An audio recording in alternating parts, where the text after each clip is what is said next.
Patrick, at the end of the barrel, underneath the foresight. Some have, but not Kazakovic.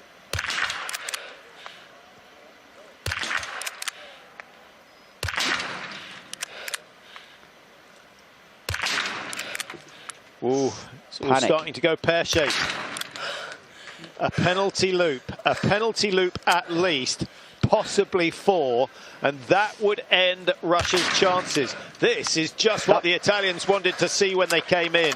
So that was a look of absolute fear there, Patrick, and that tightens your whole shooting position. 1 round left. She can't get 3. It's not like bowls. So at least 2 penalty loops for the Russians, but it's 3. It's 3, an extra 450 meters, and a chance for Italy or Poland to take the lead. Kamola for Italy. 2 out of 2. Can she make it 3 out of 3? No, she can't. Throws that 3rd one wide, but Poland do exactly the same.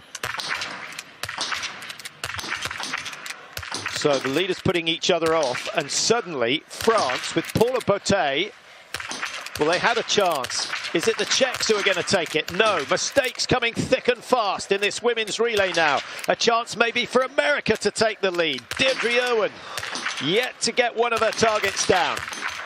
Amazing. So many taking so long on the range. Well, that's Italy looking good now. Yeah, Italy are going to have the lead, and it's...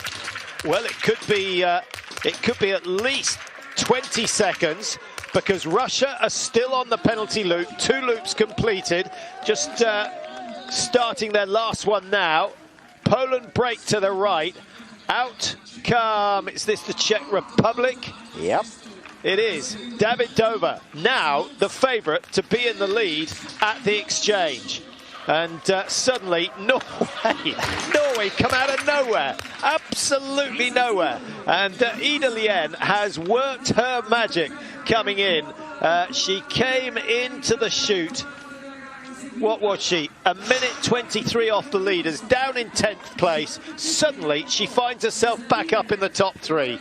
Isn't biathlon brilliant in that intense moment on the range? So much can be lost, and Kazakovic just froze with fear, and 3 times round the penalty loop. Yeah, it's not so brilliant if you're the one doing the penalty loops. Krushenkina of Belarus, a mass, I think it was 2 penalty loops she had.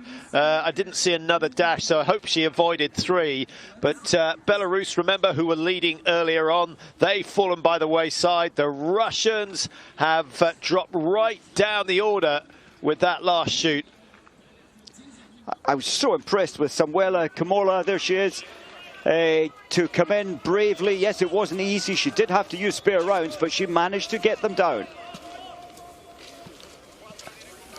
Russia have gone down into 5th and now find themselves 24 seconds. So they're not out of it, despite the penalty loops. And Kazakovic, if she can close it to 15, that would be very handy. Kamola, what a performance from her. And what, at least 50% of the top 14 teams have done penalty loops. Belarus 3, Ukraine have done 1, Sweden have done 1, so have the Swiss, so have the Poles, Russia have done 3, Norway have done 1.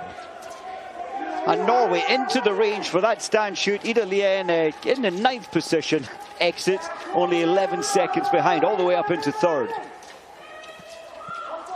Kazakovic is losing ground. Yeah, she's losing ground to Kamola. I think those 3 penalty loops have taken it out of her legs.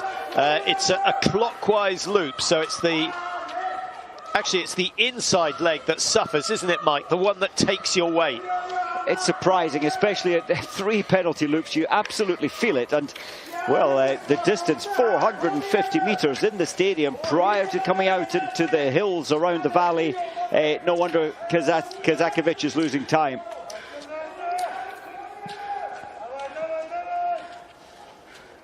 What a race. I think there's still a few twists and turns in this story to unfold yet. Well, we've now got only 37 seconds between 1st and 11th. The Canadians with Emily Dixon dropped down to 12th, so their dream of a top 5 fading slightly, but with so many twists and turns, there's bound to be a few more. Here we have the situation at the front. It is Italy leading, but the Czech Republic are coming fast. And Lien, who, as Mike mentioned, was, I thought she was in 10th coming into that last shoot. She was down in 10th coming into the 5th shoot, in 9th coming into that last one. I think she's going to hand over ahead. She's going tactfully into 3rd to go down this downhill section. Yeah, that would be 11th to 1st if she achieves that. And we haven't mentioned much about the Germans. It's really good. A great leg from Hettisch. Yeah. Yeah, Germany making a strong comeback in the closing stages. They've got themselves within reach of the leaders. Only 25 seconds separating them at the start of this last 2-kilometre loop. And the 3 leaders side by side. I think we'll see a little burst from Lien, who's at the back of that group at the moment.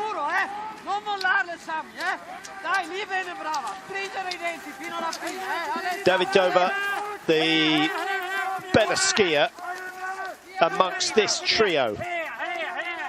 She's had a fabulous run out from her exchange. Where were they? I think they were down in 6th when they were handed over to, and now up into 1st place. Yeah, I think Lien might just have secured herself a place in the Olympic relay with that performance. Camola of Italy, though, for me, is the performance of the day, because that was so much better than expected. Hettisch of Germany has done well, got it back to 10 seconds. And at the exchange, Germany were down in 14th place, 1 minute 32 seconds behind. That's how quickly it can change. That's so good. And yes, Davidova, she was actually 7th. Well, I thought Lien was keeping something for a little burst at the end to hand over to Tandrevold. There she is with maybe 5 meters advantage.